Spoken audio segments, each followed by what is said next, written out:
Hello mga guys, it's Genevieve Tabili Norman. Bigla kong napaisip na ito pala dito sa Swedish, pinaka-well known talaga ito siya. Ibininta na talaga nila ito dito sa Swedish people. Swedish market pala. Marami ito sa amin guys, tumubo lang siya ng kusa. Ang tawag dito, grace lock. Kung sa English pa, ano daw siya, wild siya kasi. Yung grass, ano kasi yun grass yun. Tapos yung lock, yun sa kanila. Sabihin ko, my husband can do pa red lock. Ibig sabihin, red onion. Ito, grace lock.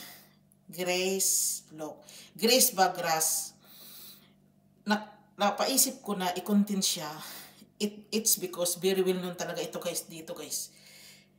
Never na talaga ako musipyat. Never talaga akong mapoison dito guys. So well known talaga ito dito guys sa Swedish guys. Ibininta na talaga nila ito. Hindi ko pa hindi tumubo yung mga rosemary, hindi ko talaga nakita, pero ito very well known talaga ito sa Swedish people, Swedish market. Ito Grislock, ibininta nila. Pero tumubo lang siya ng kusa. At saka yung cantarell tumubo yun. Yung yellow cantarell ba guys, mayroon din kami niyan. Yung sinasabi nilang brown na something mushroom ba, mayroon kami niyan. Yung sinasabi nila na parang brown, iwan ko if andyan ba yan sa inyo, mga Europe. Ito talaga kasi yung nasarapan ako sa kanya na parang tumubo lang siya talaga ng kusa. Ito na nga, I clean it, Kasi naghilos siya. Yung pinakadulo niya, doon nagtubo-tubo siya. Anong ginawa ko? Inani ko na lang siya. Dahil nasarapan ako. Bigla ko na lang naisip, inani ko siya. Amin naman yun Hindi naman na pwedeng anihin yun kasi hindi naman sa kanila yun. Bawal kasi mag-ani-ani dito kapag hindi sa iyo magiging issue talaga yan at saka it's a law.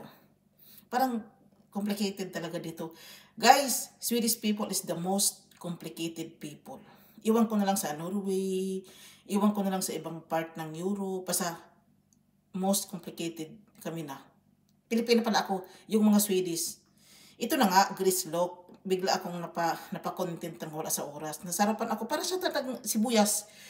Sibuyas sa atin. Mayroon talagang dito, sibuyas ba guys, na mababili mo.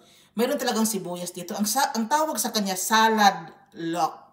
Sibuyas lang yun. Ito talaga grace lock. May pagkakaiba talaga sila guys.